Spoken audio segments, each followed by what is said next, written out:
ನಮಸ್ತೆ ಎಲ್ರಿಗೂ. ಹಾಗೆ ಇವತ್ತಿನ ವಿಡಿಯೋದಲ್ಲಿ ಈಗ ಒಂದು ಹೊಸದಾಗಿ ನೋಟಿಫಿಕೇಶನ್ ಬಂದಿದೆ. ಅದೇ 12ನೇ ತಾರೀಕಿಗೆ ಬಂದಿದೆ ಅಲ್ವಾ. ಆ ಕ್ಲರ್ಕ್ನ ಒಂದು ರೀನೇಮ್ ಮಾಡಿದ್ದಾರೆ, ಆಫೀಸರ್ ಅಸಿಸ್ಟೆಂಟ್ ಅಂತೇಳಿ. ಅದ್ರ ಬಗ್ಗೆ ಈ ವಿಡಿಯೋದಲ್ಲಿ ಒಂದು ಪೂರ್ತಿಯಾದ ಮಾಹಿತಿನ ನೋಡೋಣ. ನಮಸ್ತೆ ಎಲ್ಲ ಆರ್ಮಿಡವರಿಗೆ. ಹಾಗೆ ಈಗ ಹೊಸದಾಗಿ ನೋಟಿಫಿಕೇಶನ್ ಬಂದಿದೆ ಕ್ಲರ್ಕ್ ಬಗ್ಗೆ, ಅದ್ರ ಬಗ್ಗೆ ತಿಳ್ಕೊಳ್ಳೋಣ. ಹಾಗೆ ಈಗ ನೋಡ್ತಾ ಇರ್ಬೋದು, ಇದು ಬಂದ್ಬಿಟ್ಟು ನಿಮಗೆ ಇಂಡಿಯನ್ ಆರ್ಮಿ ಮೇನ್ ವೆಬ್ಸೈಟ್ ಆಗಿರುತ್ತೆ. ಏನೇ ನೋಟಿಫಿಕೇಶನ್ ಬರಲಿ ಇದ್ರ ಬಂದ ಮೇಲೆ ನಾವು ತಿಳಿಸ್ತೀವಿ. ಯಾವುದಾದ್ರೂ ಒಂದು ನೋಟಿಫಿಕೇಶನ್ ಆ್ಯಕ್ಯುರೇಟ್ ಆಗಿದ್ರೆ ಅದನ್ನ ಮುಂಚೆನೇ ಹೇಳಿರ್ತೀವಿ. ಈಗ ನೋಡೋಣ ಬನ್ನಿ ಏನು ಚೇಂಜ್ಮೆಂಟ್ ಬಂದಿದೆ ಅಂತೇಳಿ. ಸೊ ನಾವು ನೋಡ್ತಾ ಇರ್ಬೋದು, ನಮ್ದು ಏನೇ ನೋಟಿಫಿಕೇಶನ್ ಬರಲಿ ನಾವು ಈ ಭಾಗದಲ್ಲಿ ನೋಡ್ಬೇಕು. ಅಗ್ನಿವೀರ್ ಹಾಕೋರು ಮಾತ್ರ ಇಲ್ಲಿ ಇದೇನು ಕಾಣ್ತಿದೆ JC ಅಗ್ನಿವೀರ್, ಇದೆಲ್ಲ ನಮಗೆ ಸಂಬಂಧಪಟ್ಟಂಥ ಏರಿಯಾ. ಸೊ ನಾವೇನಿದ್ರು ನಮ್ಮ ಒಂದು ಇಲಾಖೆ ಏನಿದ್ರು ಇಲ್ಲಿದೆ ನೋಡಿ, ಅಗ್ನಿವೀರ್ ಅಪ್ಲಿಕೇಶನ್ ಆಗ್ತಿರೋರು ಎಲ್ಲರೂ ಇಷ್ಟರೊಳಗಡೆ ನಿಮ್ದೆಲ್ಲ ಡೀಟೇಲ್ಸ್ ಇದ್ರೊಳಗಡೆ ಸಿಗುತ್ತೆ. ಈಗ ನೋಡ್ತಾ ಇರ್ಬೋದು, ನಮಗೆ ಬಂದಿರೋ ನೋಟಿಫಿಕೇಶನ್ ಎಲ್ಲಿ ನೋಡೋದು ಅಂತಂದರೆ ನೋಟಿಫಿಕೇಶನ್ಗಳು ಇಲ್ಲಿ ಹೋಗುತ್ತೆ. ಇದನ್ನ ಸ್ಟೇ ಆಗಿ ನೋಡ್ಬೇಕಂತ ನಿಂತಿರೋದು ನೋಡ್ಬೇಕಂತಂದ್ರೆ ಸೊ ವಿ ವಾಲ್ ಮೇಲೆ ಕ್ಲಿಕ್ ಮಾಡೋಣ. ಸೊ ವಿ ವಾಲ್ ಮೇಲೆ ಕ್ಲಿಕ್ ಮಾಡಿದ್ಮೇಲೆ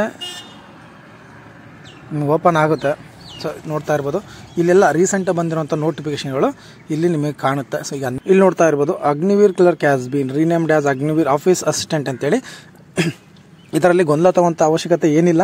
ಇಲ್ಲಿ ನೋಡಿ, ಇದೇನಂತಂದ್ರೆ ಮುಂಚೆ ಅಗ್ನಿವೀರ್ ಕ್ಲರ್ಕ್ ಇತ್ತ, ಅದನ್ನ ಅಗ್ನಿವೀರ್ ಆಫೀಸ್ ಅಸಿಸ್ಟೆಂಟ್ ಅಂತ ಮಾಡಿದ್ದಾರೆ ಅಷ್ಟೇ. ಅದು ಬಿಟ್ಟರೆ ಇದರಲ್ಲಿ ಯಾವುದೇ ರೀತಿ ಒಂದು ಬದಲಾವಣೆ ಇಲ್ಲ. ಸ್ಯಾಲ್ರಿ ಆಗಲಿ, ಸೆಲೆಕ್ಷನ್ ಪ್ರೊಸೀಜರ್ ಏನೂ ಬದಲಾವಣೆ ಇಲ್ಲ. ಬದಲಾವಣೆ ಅಂತಂದರೆ ಒಂದೇ ಒಂದು ಏನಂತಂದರೆ ನಿಮಗೆ ಒಂದು ಟೈಪಿಂಗ್ ಟೆಸ್ಟ್ ಇದೆ ಅಷ್ಟೇ. ಟೈಪಿಂಗ್ ಟೆಸ್ಟ್ ಬಿಟ್ಟರೆ ಇನ್ನು ಯಾವ ಬದಲಾವಣೆ ಇದರಲ್ಲಿ ಇಲ್ಲ ನಿಮಗೆ. ಇಲ್ಲಿ ನೋಡಿ, ಇಲ್ಲಿ ಕೊಟ್ಟಿದ್ದಾರೆ ಕೆಳಗಡೆ.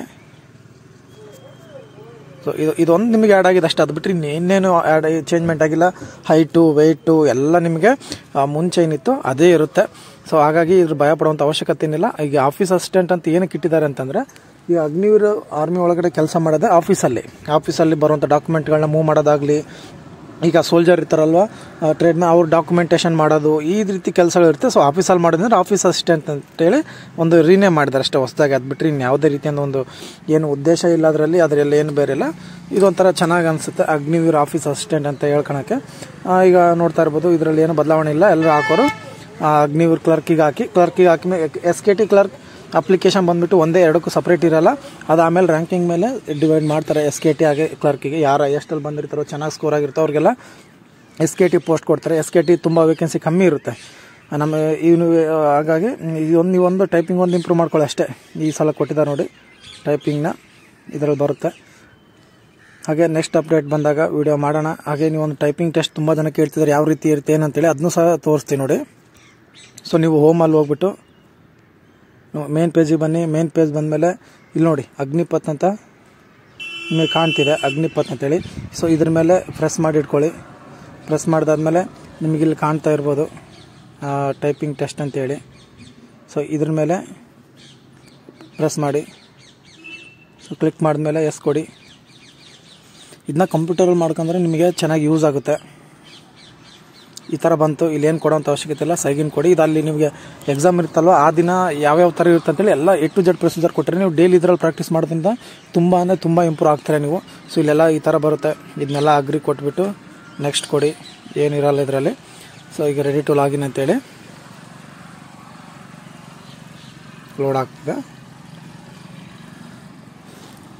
ಈ ಸೇಮ್ ನಿಮಗೆ ಎಕ್ಸಾಮಲ್ಲಿ ಏನು ನಡೆಯುತ್ತೋ ಅದೇ ಪ್ರೊಸೀಜರ್ ಇದರಲ್ಲಿ ಕೊಟ್ಟಿರ್ತಾರೆ. ಹಾಗಾಗಿ ನಿಮಗೆ ಏನು ಹೇಳ್ತಿದ್ದೀನಿ, ಇದನ್ನ ತುಂಬ ಸಲ ಕಂಪ್ಯೂಟರಲ್ಲಿ ಹೋಗ್ಬಿಟ್ಟು ಟೈಪ್ ಮಾಡೋಕ್ಕೆ ಶುರು ಮಾಡಿ. ಇಲ್ಲಿ ನೋಡಿ ಈ ಥರ ಬಂತು. ಇಲ್ಲಿ ನೋಡಿ ಇಲ್ಲೆಲ್ಲ ಪ್ಯಾಸೇಜ್ ಕೊಟ್ಟಿದ್ದಾರೆ. ಈ ಪ್ಯಾಸೇಜ್ನ ಟೈಪ್ ಮಾಡಿಬಿಟ್ಟು ಸಬ್ಮಿಟ್ ಮಾಡೋದು. ನಿಮಗೆ 9 ನಿಮಿಷಗಳ ಕಾಲಾವಕಾಶ ಇರುತ್ತೆ. ಅಕಸ್ಮಾತ್ ನೀವು ಸಬ್ಮಿಟ್ ಮಾಡಿದಂದ್ರೆ ಆಟೋಮೆಟಿಕ್ ಅದೇ ಸಬ್ಮಿಟ್ ಆಗುತ್ತೆ. ಬಟ್ ಇಲ್ಲಿ ನೋಡಿ, ಇಲ್ಲೆಲ್ಲ ವರ್ಡ್ಗಳನ್ನ ಅಬ್ಸರ್ವ್ ಮಾಡಿ. ಎಲ್ಲಿ ಸ್ಪೇಸ್ ಇರುತ್ತೆ, ಎಲ್ಲಿ ಕ್ಯಾಪಿಟಲ್ ಲೆಟರ್ ಇರುತ್ತೆ, ಎಲ್ಲಿ ಸಿಂಬಲ್ಸ್ ಇರುತ್ತೆ, ಅವನ್ನೆಲ್ಲ ಯೂಸ್ ಮಾಡಬೇಕಾಗುತ್ತೆ. ಎಲ್ಲಿ ಪುಲ್ ಸ್ಟಾಪ್ ಇದೆ, ಕ್ಯಾಪಿಟಲ್ ಲೆಟರ್ಸ್ ನೋಡ್ತಾ ಇರ್ಬೋದು. ಇವನ್ನೆಲ್ಲ ಕರೆಕ್ಟಾಗಿ ಟೈಪ್ ಮಾಡ್ಕೊತ ಹೋದರೆ ನಿಮ್ಮ ವರ್ಡ್ಗಳು ಕರೆಕ್ಟ್ ಆಗುತ್ತೆ. ಸೊ ಪ್ರತಿ ಮಿನಿಟಿಗೆ 35 ವರ್ಡ್ಗಳನ್ನ ಟೈಪ್ ಮಾಡಬೇಕಾಗುತ್ತೆ. ಸೊ ಒಂದು ವರ್ಡಿಗೆ ಇದಕ್ಕೊಂದು ವರ್ಡು. ಸೊ ಈ ರೀತಿ 35 ವರ್ಡ್ಗಳನ್ನ ಟೈಪ್ ಮಾಡಬೇಕಾಗುತ್ತೆ. ಇಲ್ಲ 10 ನಿಮಿಷದೊಳಗಡೆ ಏನಾಗುತ್ತೆ ಅದನ್ನ ನೋಡೋಣ ಮುಂದೆ. ಈ ಸಲ ಟೆಸ್ಟ್ ಪಾಸ್ ಆದಮೇಲೆ ಗೊತ್ತಾಗುತ್ತೆ ಯಾವ ರೀತಿ ನಡೆಯುತ್ತೆ ಅಂತೇಳಿ. ನನ್ನ ಪ್ರಕಾರ ಈ ಪ್ಯಾಸೇಜ್ನ ನೀವು ಟೈಪ್ ಮಾಡಬೇಕು. 10 ನಿಮಿಷಗಳ ಕಾಲಾವಕಾಶ. ಅದು ನೀವು ಏನು ಮಾಡಿರ್ತೀರೋ ಅದರ ಮೇಲೆ ನಿಮ್ಮದು ಒಂದು ಟೈಪಿಂಗ್ ಟೆಸ್ಟ್ ಪಾಸ್ ಆಗುತ್ತೆ. ಸೊ ಹಾಗಾಗಿ ಎಲ್ಲರೂ ಕಂಪ್ಯೂಟರಲ್ಲಿ ಹೋಗ್ಬಿಟ್ಟು ಇದನ್ನ ಓಪನ್ ಮಾಡ್ಕೊಂಡು ಡೈಲಿ ಪ್ರಾಕ್ಟೀಸ್ ಮಾಡಿ. ಜೈ ಹಿಂದ್.